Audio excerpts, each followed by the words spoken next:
Hey, good evening and welcome to GB Boxing and Fighting Irish. Yes, we haven't come up with a better name yet, but we haven't come up with a lot of things that we should have done. So I think the name's probably way down on the list at this stage.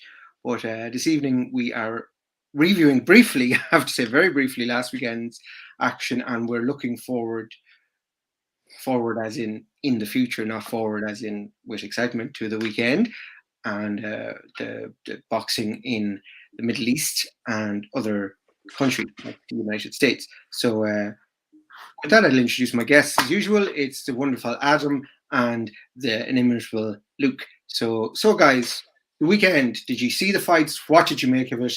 And isn't Xander Zayas just bloody brilliant? That's all I'm saying on that. You go first, Luke. Yeah, I watched it live.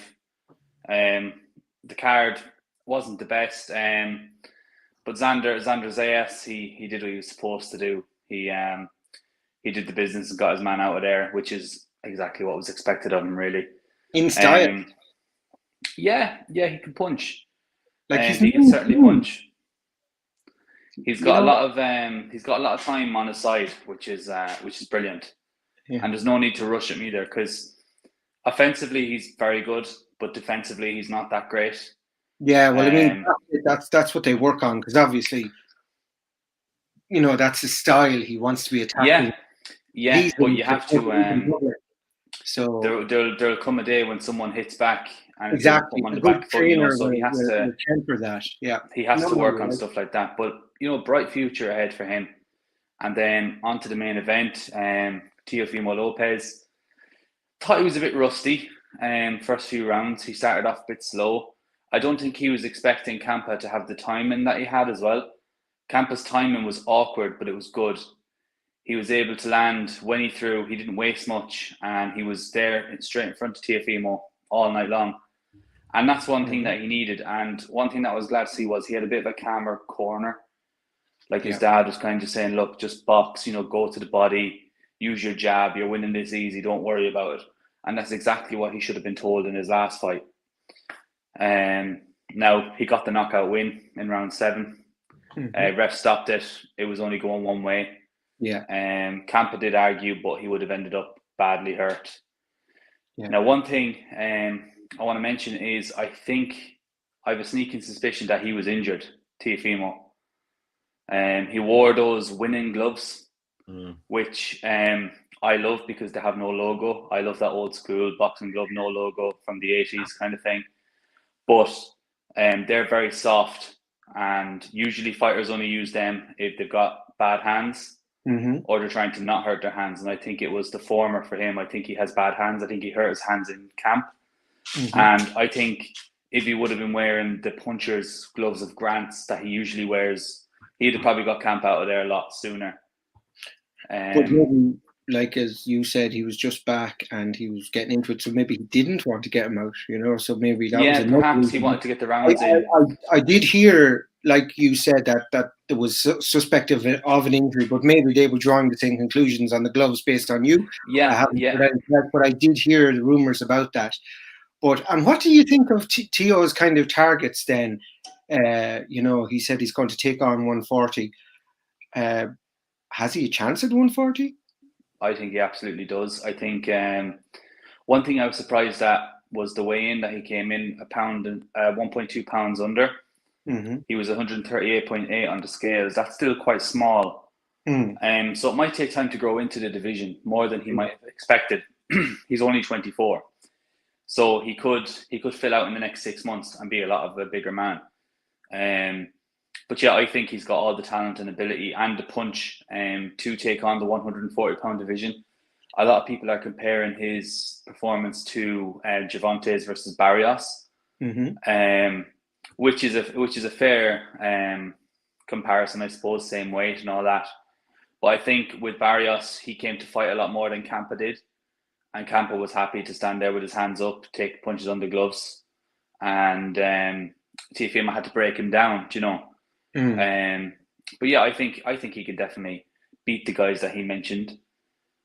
And he should, like, if he fights Ryan Garcia next week, which we all know he won't. Well, but that's true. That's through no fault of his own. Everyone wants Garcia until he hits them. Garcia can obviously dig, and he's very fast. But I think Teofimo was just too well schooled for him. Yeah, you know? That's where I agree. Like, I mean, if you're targeting the so-called top guys, he would be fourth on the list for me all time. I don't know. I'm not saying bad. Like, I'm still saying fourth, but of those four, he's fourth. Did you watch the fight live, or did you catch it in the morning after? I literally only caught highlights of it, you know. So I just saw, you know, where didn't he knock him back? He basically went back against the rope. No, he put him on the floor. He threw a right hand and then threw a sharp up jab after it, and it put him on his arse. Did he go across the ring or something? He knocked him a few feet, but he ended up falling. Yeah, and the referee said, right, that's enough. I mean, he'd won every round. Well, no, when the referee stopped it, he landed a good combination. Then he landed 3 right hands so that wasn't in a row. Sorry. And that was when the ref stopped it. Yeah. Because with people complaining, well, they always complain on Twitter, oh, it was stopped too soon. And like, what do you want? Like, you know, in that case, I wouldn't say so, because like, he won every round. It wasn't a title fight. I mean, he was. What about yourself, Adam? Did you catch it live, or did you watch it the day after? Oh, I caught the whole fight, but I caught it the next morning. I thought it was. Yeah, I think the Barrios comparison's fair. I thought Teo, I probably think that you're about right in terms of the hands. But with Lopez, it looked like the pop went with him. So I thought he looked a little small in the ring, like opposite the guy. I looked at him and I expected him to look a little fuller because he always looks so big at lightweight. So like you said, it might take a little bit of time. I thought he's so good when he throws. Like it's really, really good, and the punch selection is brilliant. Like you said, the right hand followed by not the wide hook but the short up jab, and that's why I didn't see it coming, and that's how it eventually got him. What I found with Teo is he's surprisingly touchable for somebody that looks like he should be slick. And I find with him, he has a very an active defense. So he's got the Philly shell, but if you look at a James Toney, who's a master of it, it would flow really nicely, left to right, and he'd roll with it. Teo looks like he puts an awful lot of effort into it, and it's very much a case of left shoulder forward, right hand up, switch down there. And he has to sit and do that, and he doesn't necessarily punch off it all the time. So I think that's something to work on, and just maybe a bit of fluidity through the whole thing. But his jab looked really good.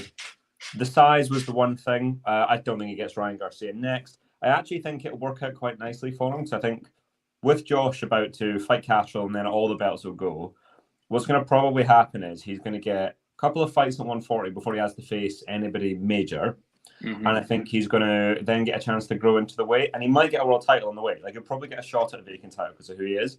So I think what we'll find is 2-3 fights down the line, Teo will have won a belt at 140, and then they'll be looking to unify with a Haney when he moves up, a Ryan Garcia when he eventually gets a shot. Zepeda, I've forgotten who's Zepeda. Was it Diaz or Ryan Garcia?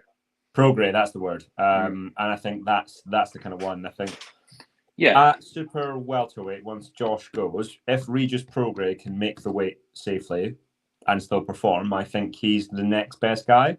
So he's the guy to beat. But I don't know if he can do that, but I fancy Teo's chances in a lot of those fights. Yeah.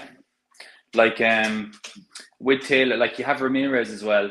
You know, he's a solid contender. I don't think he's near as good as what people made him out to be. And I think Josh showed that in the fight. He made a pretty clear victory of that. Yeah. He's a hard fight. He's like, if you are technically good enough, I reckon like Lopez and Garcia, when they get there, will win that fight, but it won't be an easy fight. It's never an easy fight. Yeah, exactly. But it's going to be physically taxing regardless of how many rounds you win. But I think with Lopez, like you're saying about his defense, I think he looked so much better with his hands down than he did with his hands up or in the Philly shell. I think he needs that fluidity of motion, hands at the hips, and shoot from the hip because people don't see it coming. And less is more. Yeah, actually. Yeah. And there has been a lot of talk of that, you know, the sharp, short uppercut and the success that has brought of late, and basically when you're not telegraphing it, it's far more effective. So it just brought me back to, we were both alluding to it earlier now. So yeah, that's what the guys were saying. So yeah, I obviously, you know, it's one thing that the Cubans can teach us all is that hands up does not mean defense. No. You can have your hands at your hips and be more defensively responsible than be stood with your hands up. And I think, sorry? I think in boxing, it's obviously there's the 3 points of defense, which is your feet, your upper body movement, and your hands. And I think necessarily the kind of the earmuffs or even just the Philly shell doesn't necessarily mean defense on its own if you haven't got corresponding movement and the feet to go with it. I think feet for me have always been the best way of defending. If you've got good feet, you don't need to waste energy. Junior, I think, would be a great example of the foot movement being his best defense. You know, I mean, he could get in and out, you know, like a cat burglar, you know. Yeah. Always be in a position to punch. And if your hands are tight here, or if they're tight here, you're not in a position to punch. If your arms are tense, it's more difficult to punch. And it was, I think someone once said to me, when it comes to boxing, what you want is loose arms and heavy hands. So rather than the case of being tense and really putting all your strength into each punch, you see it coming. And it's not the massive right hands that you see coming. And it was probably similar with Xander Zayas, it's when his punches flowed. It wasn't the big shot that got him. It was the right hand coming round off the left hook. And it's the ones you don't see. It's like a bullwhip is the best way to describe it. Yeah, you know? and I find that's when you get these. Yeah, and especially at the lower weights. I mean, that's what works. Tommy Hearns. Yeah. You know, Tommy Hearns with that right hand. You'll never see a better example. No. Or Aguayo. It's how right hand. Yeah. It's like Joe Cordina's right hand the other week. That is what that was. He was loose. That was brilliant. There was nothing to it. He didn't even throw it that hard. No. You wouldn't have felt it at the end of his hand either. When you really catch somebody like that, you don't feel it. No. Okay. But I think on the grand scheme of things, I think in 18 months' time, Teofimo Lopez is a top dog, if not one of the top dogs, at 140. Yeah, he's a big player at 140 in 18 months' time, if he's still there. Yeah, he could be up above again. Yeah, so we just kind of wait and see. It's really interesting because what you want to know is who's going to set their flag where. Because do they ultimately all end up at 147? Yeah. That's what people tend to do. And I think at some stage we're going to have Lopez, Garcia. I think Tank is topped out in terms of the weight. Haney, Lomachenko, Shakur. You've got all these guys, and we want them right. Whose flag's going where? Who's the lightweight? Who's the junior welterweight? Who's the welterweight? And then that's what you kind of want to see. I want to see them solidify. I think Shakur, Haney, Garcia, and Lopez will all end up at 147 at some stage. Yeah, I think that's fine. Shakur has eyes on multiple weights and multiple titles. So I think what he's doing. I think what he's doing is he's eyeing undisputed at 130. Then he's going to try and get all the belts at once at 135, hoping that they're all still together. And I think he'll just do that and move straight up to 140. I think lightweight will be a quick stop for Shakur when he does it. And then obviously there's nothing stopping him going up to 147 then, when the likes of probably Boots and Ortiz and who else is at the top of 147. You know, by the time they go around next, it'll be the next crop of welterweights. By the time Stevenson gets to the top, it won't be Bud, it won't be Ortiz. No. Yeah. But Bud will have long retired, I'd say, by then. Oh, and one junior welterweight I forgot to mention was Gary Antoine Russell. Yeah, I love him. He was good the other week.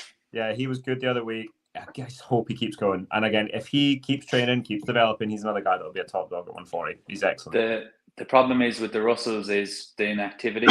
They don't like it. They don't love boxing, and that's what'll do them in. They do it because they're good at it. Yeah, they make a ton of money, and they're like, right, made my money, go do whatever else I want to do. So yeah, I hope it's different with him compared to his brother, but that's kind of what it is. Yeah, so definitely a good night of fights, regardless. You know, I enjoyed it. I wasn't sorry I got up and watched it. Good man. And did you catch anything else over the weekend? I don't think there was much significant on apart from that. No, just that. Yeah, that was the only stuff I watched as well. Cool. So let's move now to our preview, and let's preview to the Middle East, where I really have an issue with where it's being hosted. And the first thing I want to say, I think it's a disgrace that, number one, it was agreed to be hosted there, and number two, how Eddie Hearn and Anthony Joshua are being so positive towards their hosts and saying very good things on air about them, which I just think, what can they say? Well, I think it was Ronan Keating that said, "You say it best when you say nothing at all." Had they done that, fine, but they're not. They're literally pushing that button, going, "Oh, they're great hosts in Saudi Arabia and they've looked after us so well." Never mind they beheaded 14 people at the weekend and women's rights are being eroded. They took good care of us. That doesn't sit well with me. But just on purely the boxing side now, because I think that's my little disclaimer out of the way, guys, what I don't know, do you want to go from top to bottom, or do you want to start at one of the lower ones and work into the main event, or do you just want to go straight into the main event, Usyk Joshua? Shall we do the undercard up into Usyk Joshua, because we'll be on that for ages? Yeah, sounds good. Fair enough. Where do you want to start? How far down do you want to go? So I've got three fighters on the undercard that I've kind of highlighted, and then I've got the two major undercard fights, and then I've never heard of most of the other guys. Yeah, well, that's pretty much. I've been just looking at the two chief supports as I would see them. So yeah, so I'll let you take the reins there, Adam. So we have Ben Whitaker making his second appearance as a pro out in Saudi after his appearance in Bournemouth. We have Badu Jack, and we have Ramla Ali, which is look, I agree with you on the sports washing front, but I don't think that takes away with what Ramla does. So her achievement isn't diminished by the fact that everything else is an utter shit show. So I'm looking forward to seeing her, and I've got a lot of time for her. Ben Whitaker, it'll be another step forward. I think the guy's got a winning record, and it'll be looking forward to seeing him. 6-0, your man is. Yeah, so they're moving him quick. Yeah, he's a super middleweight though. But that's where he's going. So what I've been told, he's on the way down to 168. So Andy Clark was saying on one of the I think it was the ID boxing thing, that Ben was a light heavyweight as an amateur, and what he weighed in as, which is about 176. So if you're weighing in on the same day, it doesn't necessarily. It means that with the day before weigh-ins, they're going to slowly bring him down. You can dry out. Yeah. So I think that's where he's going, is 168. So I think that's fine. Slowly bring Ben down, and by the time he's ready to fight for, say, a British title, or whether they bother doing that or not is a separate issue. Fine. And with Ben, it's great because I want to see the activity. He's been 7 weeks. Brilliant. Get him back out, get him fighting regularly. Fantastic. Keep up with that. But the other one is Badu Jack, who I thought had retired. Yeah, I was surprised too. He had retired. Oh, he had. That's fine. It's not me. Yeah, he did. So I'm looking forward to seeing Ramla. I hope she does really well. Looking forward to seeing Ben Whitaker, and I will watch Badu Jack. That's on the three kind of undercard fighters of note. Then we have major fights. So we have Callum Smith, who's 19-0 with 13 knockouts, fighting, I'm going to try and get this right, Bordeleek, who is 21-1 with 12 knockouts. So we get that correctly. So Smith, 28-1, 20 KOs. Bordeleek, 21-1 with 12 KOs in the WBC eliminator for Artur Beterbiev. Then we have Filip Hrgovic. Rather than me. Yeah, I don't. Yeah, good luck. But, who was it that was saying he's moving up to light heavy to take on Beterbiev? And I actually thought, I'd like to see that. I'd love that fight. A great fight. Because Beterbiev's got to fight somebody. Because this is the thing, and I think a lot of us do this with like Inoue and stuff like that. Is it's a case of, I wouldn't want to see them fight him, and I'm like, why? Of course you do. They've got to fight somebody. Yeah, that's their job. Yeah, the guy's bloody good and punches like a mule, but that's the job. And there's somebody a bit. He will either get too old, struggle with the weight. Someone's going to beat him at some stage. He's probably not going to retire undefeated because very few do.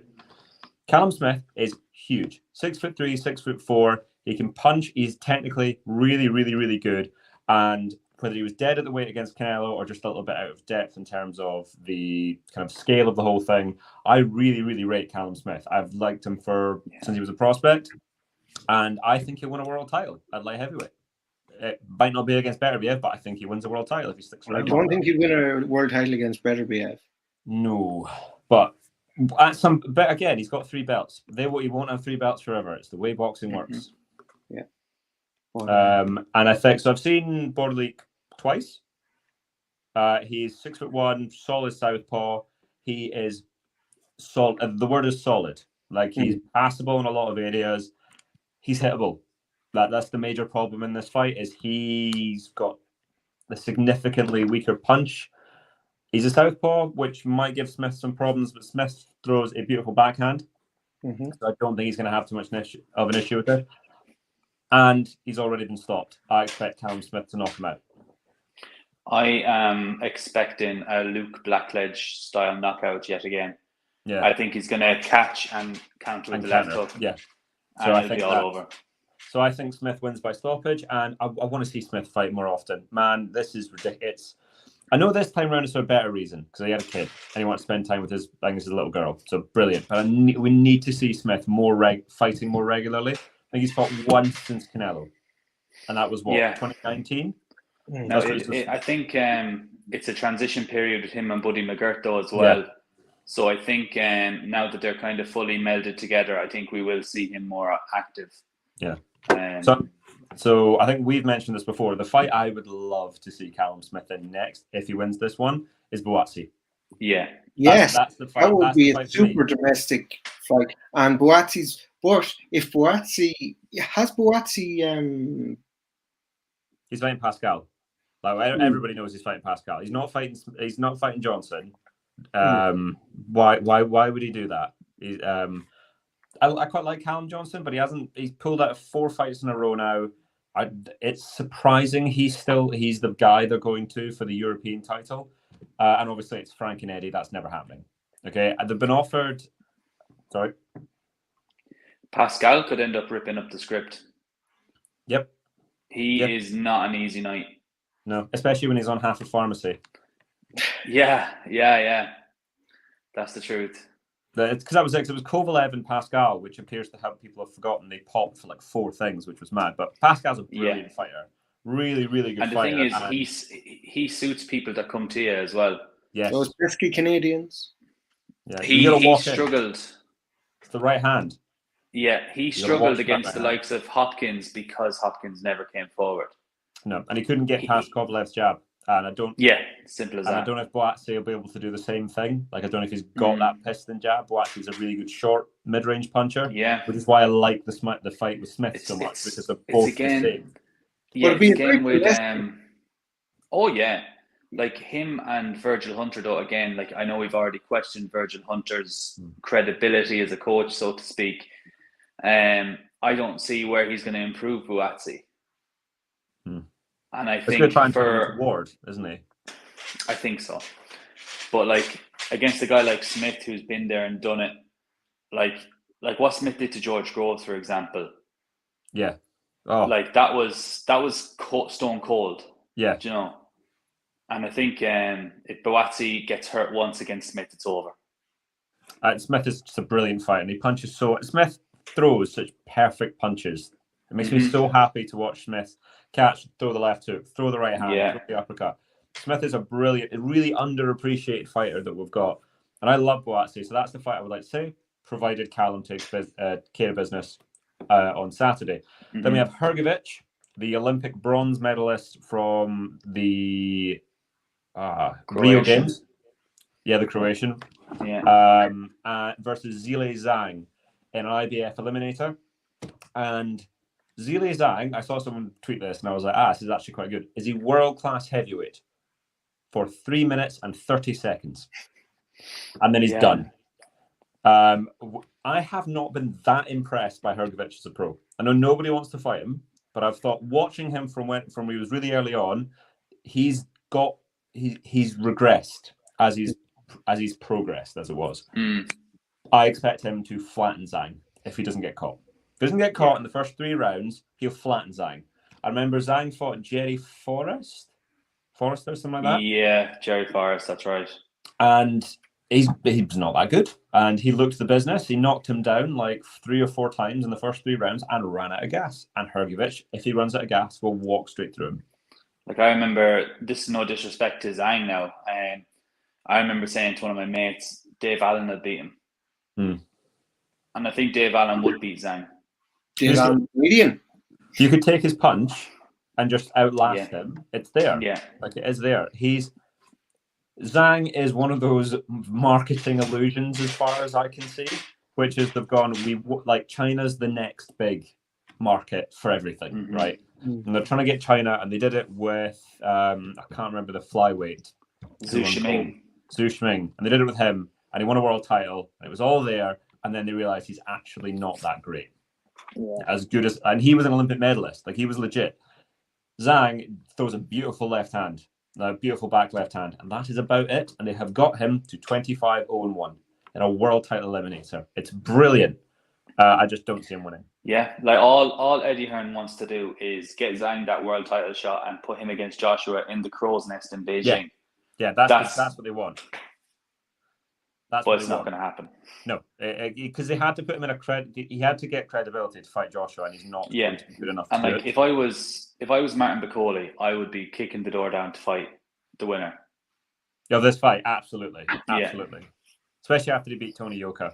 Exactly, he's riding high off that, and he didn't just beat Tony Yoka either. He pummeled him. It was great. He battered him like. Yeah, it was so satisfying to watch. That's the French Olympic champion that beat again with Virgil Hunter. Joyce, yes, that's it. And another Virgil Hunter fighter. I scored that fight and I gave it to the Frenchman. I'm sorry. The Olympic. I did give it to Joyce. I thought he outworked him every round. I thought Joyce won that fight as well. On point scoring in the amateurs, I gave it to the Frenchman. Didn't think it was that controversial, and I thought it was a bit rich from the Brits complaining about controversial. In fairness, it was less controversial than Joshua's final. Well, yeah, but that's what I don't get, the hypocrisy from the Brits. It's like, come on, please. Now, in fairness, I don't sit there on my Facebook memories there a couple of days ago. I had a status up from 10 years ago being delighted about Joshua winning. So. It is what it is. Delighted, but we weren't stupid either. Good for him, but Jesus Christ, there was so many people just absolutely robbed in the wake. And that brings us on to the main event, where we have Alexander Usyk, who's 19-0, against Anthony Joshua, who's 24-2, and this is for the secondary belts at the heavyweight division, and of course, But now the primary belts. Yeah, the Ring magazine. There's now the ring belt. Well, the ring belt is there, yes. Now that's the belt, as far as I'm concerned. And if Fury says he's retired, he's retired. Well, you can't have a boat, you can't have your cake and eat it too. If he's done and he's vacated the belt, he's no longer in the conversation. The winner of this fight is the #1 heavyweight in the world. It is what it is. You can't have your cake and eat it too. To be honest, even if he wasn't retired, I think the winner of this fight is #1. But had he not been retired, he couldn't be. He'd still be the Ring magazine champion. He's still the lineal champion, whether we like it or not. And I don't like it. I don't like the fact that someone who has a drugs ban can remain the lineal champion, because by definition, the lineal champion is a lineage, Yeah. So at the end of the day, that was a great get out of jail card that the Fury bandwagon used very successfully. But then again, we can talk about people using bandwagons. The Joshua bandwagon picked and chose their way to their world title belts. And you've Eddie Hearn calling the former world champion when he was never the world champion. He was a heavyweight belt holder, but he was never the world champion at heavyweight. Yeah, he was. He was. Right, so he had 3 world titles. There was a point where Fury's gone, and the only people that held the world title was at the time Deontay Wilder, who'd fought nobody. But Deontay Wilder was... And he beat Joe Parker for all 3 of the belts, and he beat Klitschko. As far as I was concerned, for a reasonable period of time, a couple of years, Joshua was the man. Yeah. He had 3 of the belts. And at the end of the day, Joshua and Usyk have the best resumes in heavyweight boxing right now. But and people were talking about that earlier, and they were saying, oh, well, this is Joshua's best wins. And I said, well, he was very old. He was washed up. And Parker was a default champion. He was a very weak champion that Hearn spotted, and that's how he got his way back into his belts. That's what most people are like. That's the thing. You could say that for Floyd Mayweather when he fought Carlos Baldomir then. Yeah. No, but he fought more than just Carlos Baldomir. You know what I mean? But Not at his first fight at welterweight though. He fought Baldomir, won the belt. He's a champion. Oh, you say, he's not a true champion. You only bet Baldomir. Parker wasn't Joshua's first heavyweight fight. It was his comeback fight when he lost his belts and he came back into it that way. No, he fought Parker in the unification. Yeah, that was the WBA. Unification. Sorry, you're correct. To unify the belt. But yeah, I think it's like just because when you're listing the heavyweight champions of the world, Joshua's name isn't there. It is right now. It was last year. No, I mean like from the start to present day. Oh yeah, he's there, 100%. Yeah, because what do you do when Feud? This is the thing. So what are you going to name every belt holder before them? Is IBO now pushing? So he had 3 of them. So in the history books, is Roy Jones Jr. not a heavyweight world champion? No. He is though. Not a champion. No, a heavyweight world title holder. There's a complete difference. Yeah. I would not class Roy Jones Jr. as a heavyweight world champion. Mean the man? Like you're talking about the this kind of this number ring. One. This is what the ring is. This is what the Ring magazine is. But no, the ring isn't that because the ring can pick and choose who they award it to too. But they have a policy. The Ring's policy is 1 versus 2 in the Ring rankings, and occasionally 1 versus 3. So the boxing's not perfect, and if you go through the list of all the heavyweight champions, you can poke holes in everybody's resume. If the Ring says you're viable to fight for the Ring belt when it's vacant, you're one of the top, at least top 3. And I think if you go back, there's a point, right? Fury's done. Fury's retired, right? This is the first time. Did Roy Jones Jr. hold it? No. Yeah. No, he didn't. He didn't hold the ring. He held the world title. But again, at heavyweight, because this is what we were talking about. I said no, I did not regard him as a heavyweight world champion. He was though. He won the world. He won the world title holder, but not a world champion. He was neither lineal champion nor was he the ring belt holder. So can I ask a question then?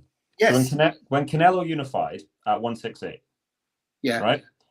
Who was the champion that he fought? He was, because he was the lineal champion. Yeah, but that was when he won everything. When he fought Callum Smith, Billy Joe Saunders, Caleb Plant, those are the 3 guys he beat to win all the belts. Which one of those is the champion? Because he beat all 3 of them for a belt. For one when he beat Rocky Fielding, they said he was a 4-weight world champion.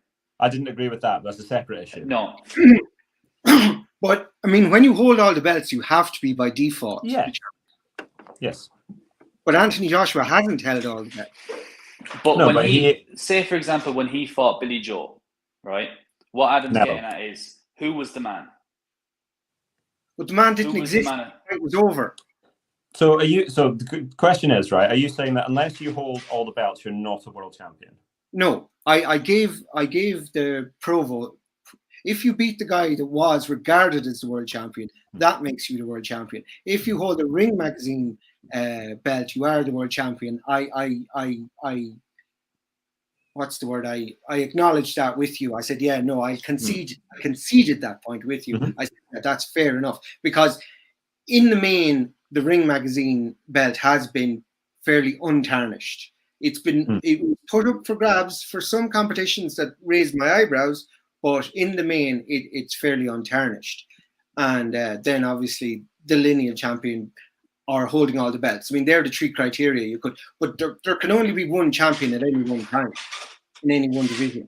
So, in a perfect world. Yeah, in a perfect world. If we go back to the 90s, when I'm going to try and get this right, when George Foreman knocks out Michael Moore, he is at that stage the lineal heavyweight champion. Yes. Yeah. He then, I can't remember who he fights, but he basically then proceeds to give up both of his belts. So he relinquishes both of his. He now no longer holds a belt. Is he still the heavyweight champion, despite the fact that there are 4 belts or 3 belts available at the time? Is everybody else not a heavyweight champion? Well, they all can't be. There has to be one. And So this is it. There's definitely one who's the best. There's definitely one who's the best in the division. But for the flawed system we have, and we have a horrendous system in boxing, this is the 4-belt system is ridiculous. But you're going to acknowledge one, you have to acknowledge all 4. It's like, for example, to break it down, like in football, right? You have the Premier League, you have Serie A, you have La Liga, you have the French League, right? So Man City are champions of England, Real Madrid champions of Spain, blah, blah, blah, right? It goes on and on. Then the Champions League is to decide who's the best. But if the Champions League didn't exist, so the Champions League is like the lineal title we're talking about, right? Yeah. If the Champions League didn't exist, each team has a claim to say they're the best because they are. No, but so it's the same thing. No, it's not, because they're all claiming a world title. At least in what you're talking about, they're claiming they're the French League champions, they're the Italian League champions, the German League champions, they're the English. But they're claiming, but they could theoretically claim they're the best team in the world. It's not declared the world champion. But then you've got the WBC, you've got the WBA. You know, you could look at that way. Yeah. So if we're going to start acknowledging all the belts, then where do we end up? We end up acknowledging the IBO and, you know, belts that really have no place. And you have people like the IBO and the WBF pushing them as belts. The WBO wasn't recognised. So like 2004? Yeah. That was the 2004. You know, and Frank Warren seems to just have this stranglehold on that belt for a long time. And see, but the WBC, in my eyes, and it's an awful organisation, I would always regard the WBC belt as being, by default, the best belt. So Wilder, when he beat Stavern for that, was he the man? No, as I said, it doesn't always have the best champion. But if each four held it and you couldn't determine who beat the man because the man had retired, then I would go by default to the WBC, unless one person held it. The problem with the beat the man thing is well, it's not even that. It's like, or the man, the drugs, it's like saying, for example, like X beat Y and Y beat Z and whoever, blah blah blah blah. So if I beat someone who beat someone who beat someone who beat someone who beat someone who beat someone who beat Mike Tyson, that doesn't make me better than Mike Tyson. But nobody said that. You know, you're the I'm the man. But I'm the man who beat the man who beat the man who beat the man. Do you get me? Like, no, that's the problem with that argument. It's not saying they're better. It's saying they're following on from. So no, it's not saying you're better than John Sullivan at the very start. It's just saying you are now the person at the end of that rope or line. A rope is a bit of a bad analogy, but the end of that. I meant rope. Hopefully, I'm not at the end of any ropes. Anyway. Really annoyed him. You know, you're the current holder of that lineage to back to John Sullivan. Like in an ideal world, it would be like the UFC where there's one belt, and if the main champion isn't competing, then you get an interim title. WBO or the WBC. I mean, the sport is MMA. MMA. So the UFC is just a promotion. Yeah, but it's the consensus. It's the consensus best. Yeah. So I'm going to very quickly, so that we get back onto the fight. Yes, let's go back to the fight. My interpretation of the current system, right? There are four major world sanctioning bodies. If you are the belt holder in one of those, the WBA, the WBO, the IBF, the WBC, I will recognize you as a world champion. If you hold the Ring Magazine belt, you are the champion. And that's the distinction I will make. Now, for this fight, the title is on the line. And I think, I know you're not massively excited about this. I'm buzzing. So I have been a huge AJ fan since London. Massive AJ fan the whole way through. What was it about London that made you a fan of AJ? Because I'm surprised as a person who liked boxing so much that London was the point that made you love him. Well, so actually, I liked AJ from the World Championships before. Yeah, well, that makes a bit more sense. I just thought London was a strange. It's when he kind of came into major public consciousness. But I remember at the Worlds before. Basically, what AJ was because when I'd followed through boxing, right, the major heavyweights I'd seen is Vladimir, Vitaly, and David Haye. That's the major guys I'd seen, and none of them were particularly exciting. I was actually a big fan of Vladimir. AJ. They didn't do it in fairness to the German or to the Russians boxing in Germany. Sorry, the Ukrainians. Apologies, I didn't call them Russians. Ukrainians boxing in Germany. I remember I used to watch them, and by Jesus, they were hard. They were a hard watch. They were very good. I really enjoyed it. I used to love it when they beat them up, but it wasn't thrilling. And I always thought AJ was thrilling. And I think in boxing, the story matters. And this is why Eddie Hearn is very, very controversial in people that like their boxing, right? And I love my boxing. I'm also aware, I also love a good story because I'm a sap. And AJ brings about this whole hype and bollocks that comes into, the same crap that made Conor McGregor, ridiculously famous. That matters for a greater thing. Very few people will talk to me about boxing because we'll do this. That'll be here for hours. AJ is one of those people. And when he came through, he was knocking everybody out. But he's not Muhammad Ali. I don't think he's the best heavyweight either. He's not Larry Holmes. And wearing the Muhammad Ali robe and shorts coming into his first bout really pissed me off. I mean, is it any better than Fury turning up looking like a leader of the EDL against Dillian White? Like, it's... Or they all do it. Newsflash. Creed. I really don't like Tyson Fury. Yeah. So this is it. But I love AJ. Big fan of AJ. I love Alexander Usyk. So he is one of the very few all-time great fighters currently fighting. Nice. You like the t-shirt? I love the t-shirt.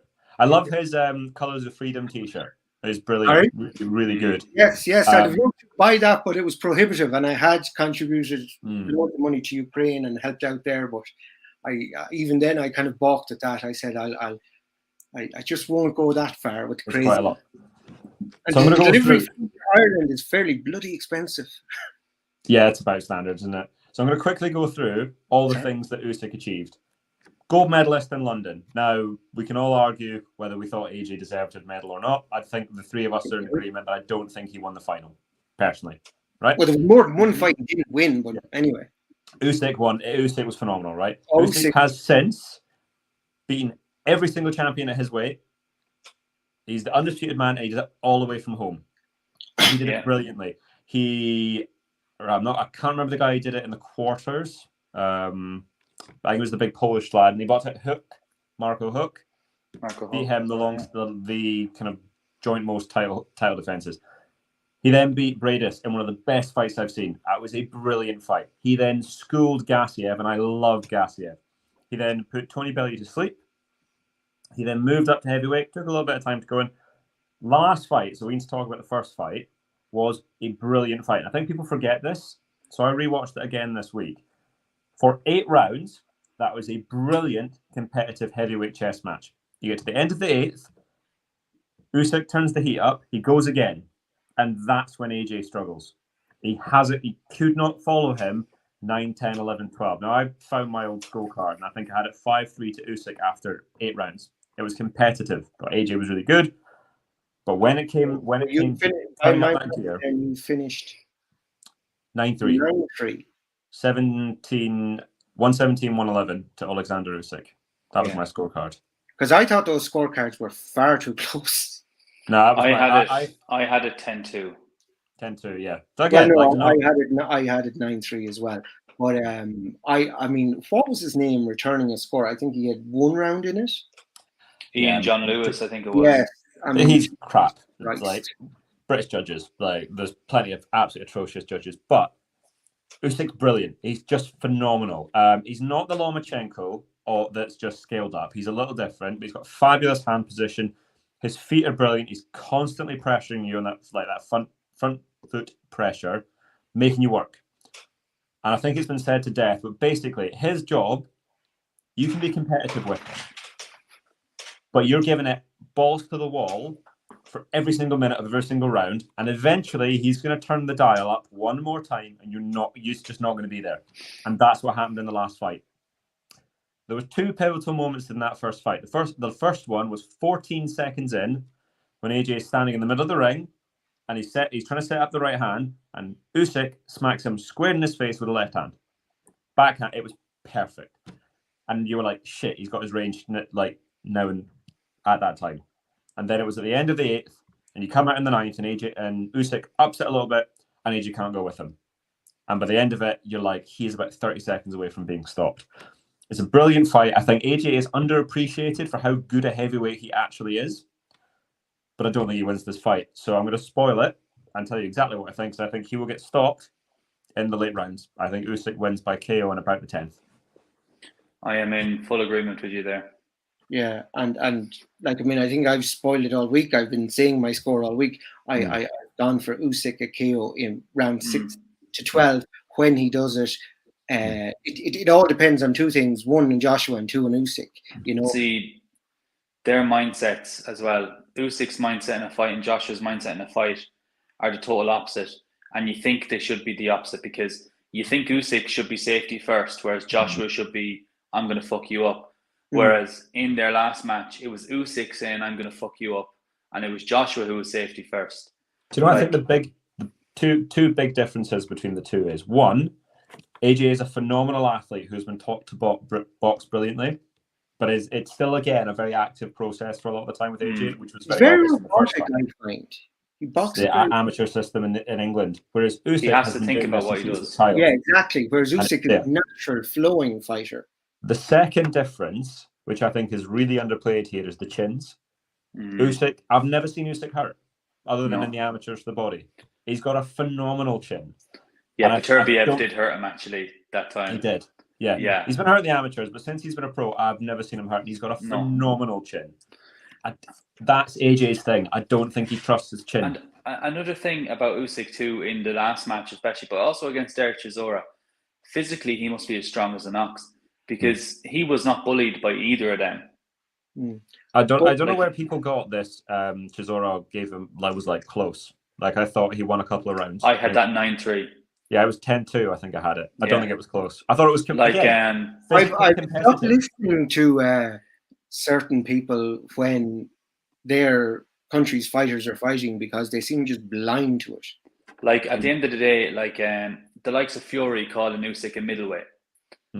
People are listening to that and then thinking, oh, Joshua got beat by a middleweight. No, Joshua got beat by a top-class heavyweight who could mix it with probably anybody. So he could avoid him. Oh, he's not popular. He's not, which was absolute bullshit. Well, people drank the Fury Kool-Aid, but people have been drinking that since time, since Fury started telling it. With Usyk as well, it's like you're saying, Adam, he brings you so far and then he steps it up. It'd be like going for a jog with Mo Farah, and he brings you to your limit, and then he says, right, we'll speed up. Actually, it goes via Oregon. And but you can't keep up with him because he just has that extra gear. I think it's the same thing with boxing. Like, you look at Tony Bellew, the Tony Bellew fight, that was only ever going to go one way. But from the naked eye or the untrained eye, the first 5 rounds you're thinking, is Usyk going to lose this? But then you just see what's happening behind the scenes. That's what he does. Yeah, if you watch somebody fight, you can kind of tell. I always talk about gears, like, is it in first, second, third, fourth? Yeah. You watch the Bellew fight, it's quite clear Tony is in 5th gear from the go, and he was competitive and he was running it, but he's burning fuel. Like, one of my favorite old adages: you play Tekken, the old PlayStation game. Yeah. You have the stamina and the health bar, the energy bars, and that energy bar goes down, down, down. You're burning through that energy, and suddenly you get to the end, and that health bar, even though it's at the top, goes boom. And I think that's what's going to happen. Now, for this weekend, I like that analogy. It's a good one. I like that analogy. Like that one. I think this weekend it's going to be a bit more physical. It's going to be a bit more intense for the first 6 rounds. After 6 rounds, the same thing will happen. If Joshua's not got rid of him, then Usyk will start to turn the heat up again.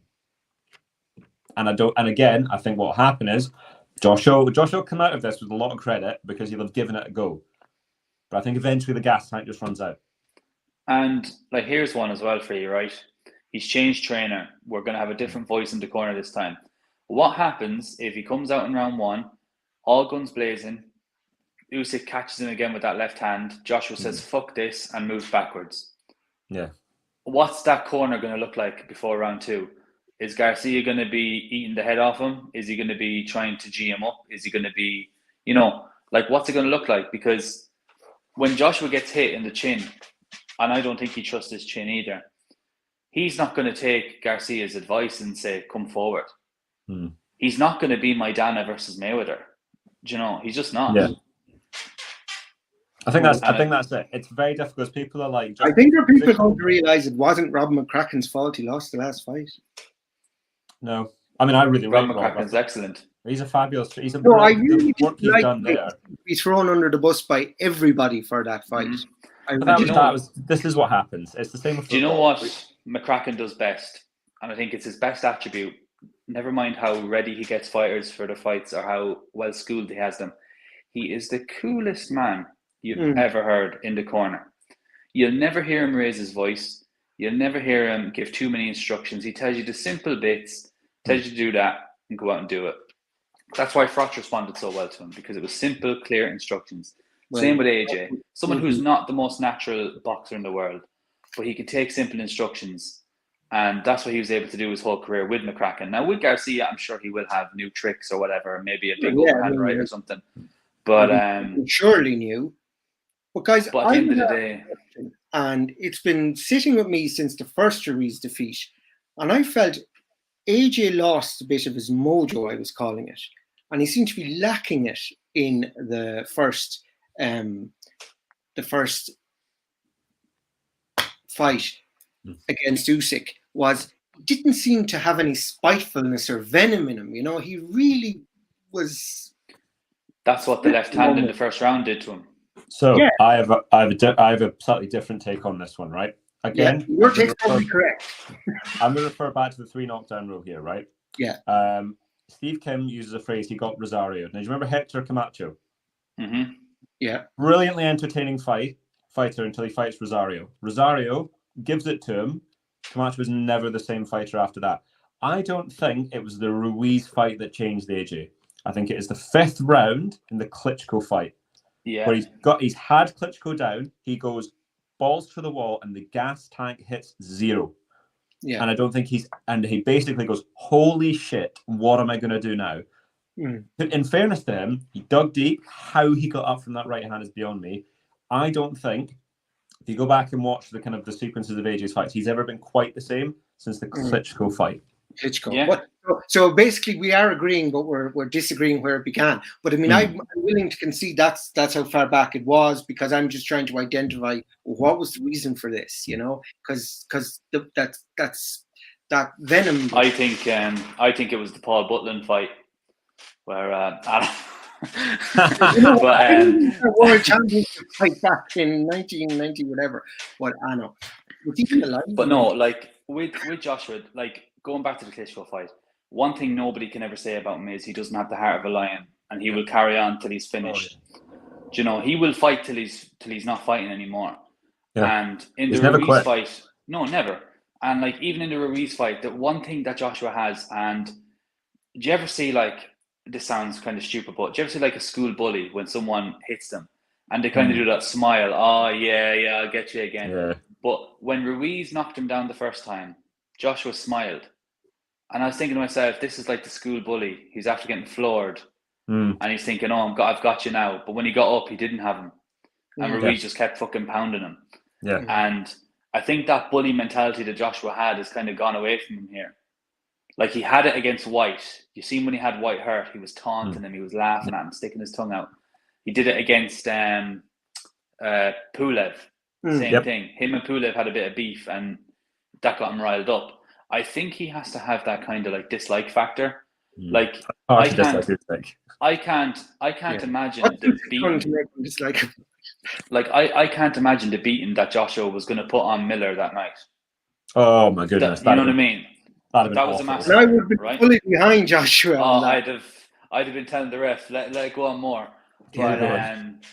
But yeah, like that bully mentality and that, like, you know, hatred is gone out of him, I think, for Usyk. I don't think he has it. And it's hard to get up and do your runs with silk pajamas. Well, that's it too. Marvin Hagler was very, very right. And then you can do whatever you want. Well, he trains like an animal. Yeah. But it's one thing we can say is, though, it's going to be good as long as it lasts. I don't think it'll go the distance. Even if it does, I hope the judges are fair. They gave Usyk a fair shake last time out for the most part. Reasonable. And he got the win. Wins a win. Doesn't matter how the scores were. Fine. Well, it beat Joshua because Joshua was claiming, you know, it was close, and I thought, Jesus, there's this is the thing. He was concussed though, so Yeah, I don't worry like about when it. people have a go at fighters afterwards. It's not their job to sit and score a fight, and they've just had the head bashed in for 12 rounds. They're not the people to be going, do you And the think you thing won the is, fight? like I know myself, like as a fighter in fights and in spars, you land a couple of good shots and your head sticks with those. Your head doesn't stick with the jabs you got hit with or whatever. Yeah, You the know, ones you hit. you concentrate on the good shots you landed. So, and we know by Usyk's face afterwards. Now he's got that pasty white skin, so he does cut easy. But he did look like he was in a damn hard fight against AJ. Do you know? Oh Right yeah, hand there. definitely in a fight, but it was a fight that he ended up dominating. And I think Yeah, and I think Usyk with the added size, I think he's going to work Joshua's body a lot more this time. So here's a question for you, Luke. How, if you're in AJ's corner or if you're in Usyk's corner, what do you do? What would you say? If I was in Usyk's corner, I would say more the same. And you know what kind of fighter you are. You're adaptable. You see what he's going to do, and you go off that because that's the rhythm. You set the pace then, going off how you feel. Because I think Usyk is very much a feel-out fighter. And he understood very quickly the distance last time. Might be a bit more complicated this time. But if I'm in Joshua's camp, to be quite honest, I tell him to keep it simple, get behind that jab and stay there until you feel like you can set your feet. Whether that's in the second, third, fourth, fifth, sixth round. And then when you do throw with bad intentions. And stay as responsible as you can defensively. But at the end of the day, you can't swim without getting wet. Usyk's going to hit you. You just have to make sure you throw with him and try and land that big punch. Yeah, I don't think bullying him or mugging him is going to do anything. Do you know? So what was your prediction again? Sorry, Luke. I agreed with Adam. I think it's a late stoppage, 10 or 11. And I was going for a stoppage in the second half. So again, depending on the Joshua turns up, if it's the same Joshua, he's going to. I think he'll in round 7 he'll send him to heaven, or else it'll be round 11 he'll send him to heaven. Which one of those now, it is? I wonder. Will the heat play much of a factor? I don't really kill him. I just mean he lights out, all out, as they say on what was that called? That program, Lights Out, All Out, which you had McGuinness there and all the lovely ladies and some. Take Me Out. That's the one. And I think Joshua. No likey, no likey. No likey, no likey. That's it. But I think I definitely think it would be Usyk taking Joshua out this weekend. The one thing I think with Joshua, because it's a matchroom show, because he's signed with DAZN, blah blah blah, a ref is not going to be quick to stop the fight. If it's Joshua under the cosh. But I think Joshua will have to go to sleep, to be honest. But I'm also feeling from what I'm getting off Hearn is that he's kind of almost given up on Joshua and he's kind of courting Usyk. No, so this is the thing. So one of the things that everyone's talking about, I think Johnny Nelson said that AJ will retire after this, but it's bollocks. AJ is no, I don't think AJ will retire, but I think sorry to change subject slightly. Yeah. Did you see Usyk's response to Johnny Nelson? Yes. He goes, "What's his problem? Does he want to fight me too?" Love it. Like, if I was Johnny Nelson, I'd be on the first plane back to wherever I came from. I don't need that. We don't need that kind of man in our lives. Absolutely not. But the one of the interesting comparisons, I think someone was saying that when they were talking about how Joshua needs to be a bit more physical, they were saying not Chisora-like because he's not that kind of guy. They were talking about Klitschko, which is jab, heavy right hand, lean and hold. Well, that's what I expected him to do. Use his size and strength in the first fight, which I didn't think he did very well at all. So, the big thing here, I have, from my point of view, is the best Klitschko is better than the best AJ, in my opinion. Oh God, yeah. But Klitschko never fought anybody as good as Usyk. They just weren't. There wasn't anybody that good at that time. The best fighters Klitschko fought was at the end of career when he was down. He was at his peak. There was nobody half as good as Usyk. David Hay was probably his best one at that time. Povetkin, maybe. Povetkin again, and none of them are as good as Usyk. And Usyk's not going to be beaten by a guy who goes 1-2 lean, and especially because he's so strong. What will happen is because he's the lower man, you get under the arms, lift them up and back. And it's so hard to do. It's not like he's not going to be some out of shape, plodding heavyweight. If AJ pulls this off, he deserves all the credit in the world. Like he does deserve that credit that he doesn't. And that Ring Magazine title. And the ring title, the title, and this is the thing. It, for me, even when Fury was active, Usyk was the best heavyweight in my eyes. I think Usyk could beat him. So if Joshua, I think Fury was avoiding Usyk like the plague. So if Joshua beats Usyk, then by my consensus, he's the man. He's the man. He just beat the guy who I classed as the man. So and are you of the opinion that if Joshua wins, Fury will unretire, and if Usyk wins, Fury will stay retired? That's what I said in the last show. Yeah, he did. Yeah, I totally agree. I think if Usyk wins, he's gone, and then if AJ wins, he's back. Yeah, no. It's and the thing is as well. Just watching the interviews with Fury all over, and you're just seeing he's avoiding Usyk so much, like he's ridiculing, and you're like, well, none of that's true. That's actually with Fury, he's caught between styles at the moment with Tyson Fury, and it's all right against the likes of White, against the likes of Wilder, who you know what they're bringing each and every time. That's fine. Even with Joshua, you know what he's bringing more or less each and every time. With Usyk, what he brings depends on what you bring. So if Fury tries to box long, Usyk will box short. If Fury tries to box on the inside, Usyk will box on the outside. So Fury does not want that unpredictability in front of him.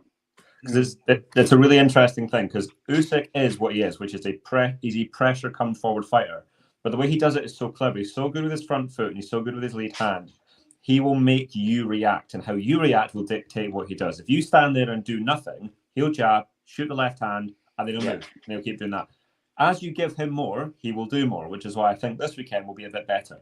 So he's one of those guys, and it's a similar-ish thing of Lomachenko, which is the more you give them, the more they will work. If you don't, and then a lot of the fighters will just hold still, freeze up, and then that's when they kind of go to work, which is what happened to Gassiev. But I totally agree. I think it's one of those ones where I would really like to see the Fury Usyk fight. I just don't think it ever happens. 100%. Okay, guys. What I want to do now is I want us all to kind of have just a slightly different thing to see who gets it, and I'm going to offer to Adam first. I'm going to give you a 2-round. You can take rounds 1 through 5, or you can take rounds 6 and 7 together. No. Rounds 1 through 6 are rounds 7 and 8 together, rounds 9 and 10 together, or rounds 11 and 12. So of those 4 selections, which one would you like? 9 and 10. 9 and 10, right? That's Adam. And Luke, you've second pick? 11 and 12. Right. So I'm going to completely avoid 1 to 6 and go 7 and 8 for me. So as I said, round 7 is going to send him to heaven. My alternative was round 11, which is Luke's. So it will probably look now if you chin him in the first round. Well, if it's in between 1 and 6, we're all in the mix. I will be cheering on AJ. So if AJ chins Usyk, of course I'll be cheering on AJ. I was like, this is the thing. I've not got a problem with AJ because of all the commercial stuff that comes with it. It's whether I enjoy him or enjoy his fights. That's how I judge it. Okay. Yeah. And I enjoy AJ. Who are you AJ. shouting for, Luke? I like AJ a lot. I've supported him all the time. Bought every pay-per-view. Well, my parents have, and supported him. But Usyk is my number 2 pound for pound fighter in the world. I really love Usyk. I've loved him since the amateurs. So I will be rooting for him on the night. Okay. Well, I think I was rooting for him the last time out just so I could tell everyone I told you so, because I said it since he turned pro that he'd be the heavyweight champion. Well, I was rooting for Usyk the last time too. Now, if Joshua fought Fury, I would definitely shout for Anthony Joshua. So it's not an anti-Joshua thing. If Joshua was fighting White or Stay humble, Enda. Yeah, stay humble. But Derek Ward, Chisora, I'd definitely be shouting for Anthony Joshua. However, like you all said, it's like Lomachenko. It's like any of these. It's like Inoue. These guys are just phenomenal boxers, and you have to kind of bow at the altar that they are, because like when you're watching football and you're watching the best players, you're watching Messi. As much as I dislike him, Ronaldo, I mean, he's a horribly egotistical person, but he's a very good footballer. The best of the best. Yeah, this is it. So very quickly before Yeah. we wrap up, and we have to wrap up. One of the things people have been talking about is how the war in Ukraine will affect Usyk in this. So from every other major Ukrainian athlete I've seen, from Alexei Novikov, who's a strongman, through to the Ukrainian swimmers, the footballers, there is a reaction. Like, they've actually performed really, really well. And what I would imagine is, I don't think this will affect Usyk personally. Did those sports people fight as well? They didn't. No, they didn't. Oh, did they go? I think they did. I think they did. Well, I don't know how involved with combat Usyk was either. I know. It doesn't really matter. I know Vitaly killed a few people. Yeah, but Vitaly fired, but I don't think they necessarily served on the front line, but they were even involved. Just being there, though, that's so scary. Like, yeah, I mean, so scary. Yeah, it's one of those ones. The balls it takes to do that, or whatever, the courage and the fortitude it takes to do that, it's a totally different thing. It's a totally different thing. Yeah, but, it's nothing at all. I presume Eddie Hearn will have anthems there, and if the Ukrainian anthem is played, and I think it will definitely stir something inside Alexander Usyk, and I think it will be to his benefit. Well, did you see him singing the Ukrainian song today? Yes. And he looked perfectly jovial. I don't think he's going to be emotional. How does he do that and I nearly cry? Because but you don't know for Eurovision next year. The word in Gaga, that's his poker face. You don't know what's going on inside the mind. But that's key. If he's got a good poker face and the fire, and he can get basically. There's fire's a phenomenal fuel, right? It'll keep you warm if you let it, and if you lose control, it'll burn your house down. If he uses it, he's got all the fuel in the world. If it goes to his head, it's a different thing, and it's unfortunately the way it is with absolutely everything. It's fight or flight, and it's how he can burn it for fight or he can use it for flight. But I think, given who he is, it will be for fight, and it will spur him on. Does he have Anatoly Lomachenko in his corner? I'm not sure, because Lomachenko is in America right now, which I was surprised. He's just started camp, so I don't know if he does. That's another massive bonus. If he doesn't, another thing, just to finish up, is that Eastern Bloc attitude is a bit different to our attitude too. Yeah, they're not soft like us. Yeah, they can switch on and off, and I think they'd have to switch off. When you grow up in communist bloc or former communist bloc in Usyk's case, because obviously 1989, you have to. I'm just saying it's a different mentality. That's what I'm trying to say. You won't survive, basically. Yeah. You can't you can't have that weak. For example, Joshua needs to fight off emotion. He's his best when he's emotional. Joshua. And Usyk is the opposite. He's that stone cold killer.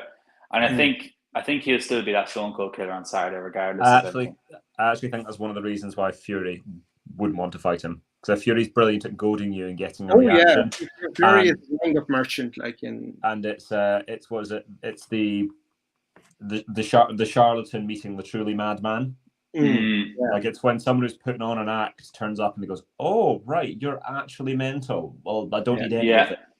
Yeah, I think it's like I liked how the way Fury dressed up as Batman when he fought Vladimir, and then Usyk dressed up as the Joker. As the Joker, and brilliant. I think that's a good comparison, because Fury's the fake Batman and Usyk is most definitely the Joker. In that story, I like that analogy, but yeah, and I mean, like, if Usyk's watching, I'm not calling you crazy, by the way. Don't. Usyk, if you are watching, I think you're as wonderful as the Joker, because he's one of. I don't know why the anti-heroes. Maybe it's my deficiencies that I like, but I identify with the kind of the flawed character of the Joker. I mean, and even Edward Nygma, who was the Riddler, was another one that I kind of identified with. I never identified with superheroes for whatever reason. Oh, there's a whole thing to be done as to why they're more interesting. But very, very briefly, it's because good guys are boring because they can only be good. Yeah, and Superman is a whole wonderful world of slightly darker, more relevant human emotions. Like, nobody's just good because he does have a flawed side. Batman is the flawed hero, isn't he? That's why everyone loved Floyd Mayweather though, because he said whatever he wanted to say whenever he wanted to say it. He either loved him or hated him. He was I very. have to say, I didn't like Floyd Mayweather particularly. I liked him in the ring, didn't like him out of it. I don't blame anyone who didn't. Don't like Floyd Mayweather, but as I keep pointing out, Muhammad Ali had offences for wife battery as well, and they just ignore that. Muhammad Ali would have been so cancelled today in today's culture. But they tried to cancel him then. But the thing, they didn't object to him beating his wife because it was the 60s. Oh yeah, but they did object to not honouring America. Just a quick example, not to waffle on. I was watching a clip the other day of Ali slapping the face of a school child on a talk show. The child was trying to fight him, and he was there slapping him. Could you imagine that today? Could you imagine if Joshua fucking slapped a child on the Graham Norton show or something? He'd be absolutely cancelled. Oh, I'd love it. But then again, someone rugby tackled a child and ended up becoming British Prime Minister. Boris Johnson, yeah. But yeah, look, I think last thing to say is I think it's going to be a great fight, no matter what the outcome. I'm really looking forward to it. You know, I'm tempted to go home to my father's house for a big TV and pay for it properly. As much as I don't like pay-per-view, I think it's well worth the price point. Even in Ireland, it's a bit more expensive at €32. I think it's well worth it. Really, because with the exchange rate, I think we're actually better off. Like, at the end of the day, you'd pay 30 quid going to the cinema, you know. So, you would, yeah. Oh, God, yeah. If you bring someone, yeah. Yeah. Oh. Yeah. Or if you're like me and get the large combo, you know. But I go on a Wednesday where I get it all for like €12. Yeah, so I think that you'd spend the same in the cinema. So I'd happily watch 5 hours of boxing for that price and finish it off with Joshua Usyk. Great fight, and I can't wait to discuss it next week once it's all done and dusted. Absolutely. Well, I think you've almost made up my decision there. I mean, I've spent 23 quid on the T-shirt. I might as well spend 32 on the fight. There you go. On that note, I'm going to say thank you. You're welcome, Eddie Hearn and Sky Sports. Yeah. Eddie. Actually, no, Eddie's got his money anyway. This is all Sky now. So what's his name? What's his name on Sky? Ben Shalom. Ben Shalom. No, the Sky boxing guy, Adam Smith. Adam Smith. Yeah, that's who you're thanking. And that's a question. Who the fuck do Sky have on commentary? I hope it's not Adam Smith. I hope it's not Matthew Macklin. It'll be Smith and Macklin. Oh, it will be Macklin because Macklin's there all week, and which I was surprised by. But there you go. Legs are shaky. Right. Anyway. Right, guys. Thanks for that. We'll see who wins our little. It's 50-50, Adam. Yep. And hopefully it's me. But anyway, it doesn't matter as long as Usyk wins and wins convincingly. Whoever wins convincingly, but then it will be Usyk. Okay, guys. Thanks very much. Catch you later, boys. See you next week. Look after yourself, gents. Cheers. Bye.